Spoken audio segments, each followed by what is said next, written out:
Fənər Beşiktaş derbisi. Yəqin sən də baxdın, əhvalın pozuldu, hə?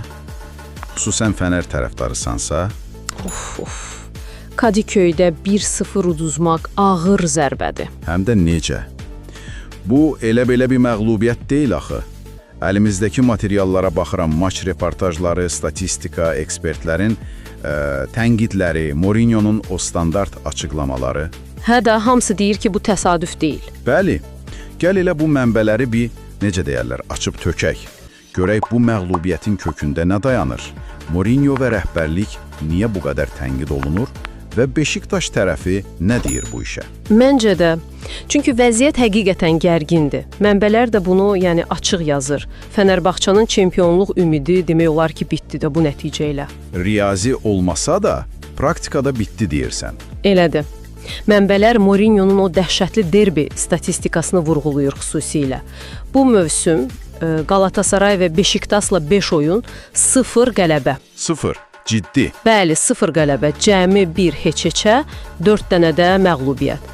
Hətta bəzi yazarlar biraz da ironiya ilə ötən mövsüm İsmail Kartal'ın 10 nəfərlə qazandığı o Beşiktaş qələbəsini xatırladırlar. Hə, yadımdadır o oyun. Kontrast həqiqətən böyüdür. Oyuna qayıtsaq, Getson Fernandez'in qolu 44-cü dəqiqə idi. Həlledici oldu. Oldu. Mert Müldür'ün səhvi, göz qabağındadır. Amma bəzi mənbələr deyir ki, qapıçı İrfancan da tam təmizə çıxa bilməz o epizodda. Yenə də İrfancan penaltını qurtardı axı 36-cı dəqiqədə. Getsonun zərbəsini. O epizodda əlaydı. Hə, o ayrı məsələ. Amma o penaltı zamanı Azərkeşin lazer tutması, mənbələrdə yazır, rəzalət idi sadəcə. Biabırçılıq. Yaxşı ki, o adamı tapıb cəzalandırıblar. Sonra Beşiktaşın sosial medialar reaksiyaları.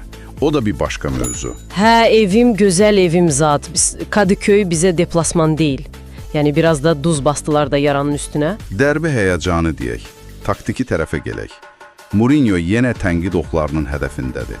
Əlbəttə, mənbələrdə onun qərarları çox ciddi sorğulanır. O daimi sistem dəyişiklikləri, bir baxırsan üçlü müdafiə, bir baxırsan dörtlü. Oyunçuların yerləri ilə oynaması lap anlaşılmazdı. Şimanski birdən-birə solda, Oğuz Aydın sağ cinah müdafiəçisi. Bu nədir axı?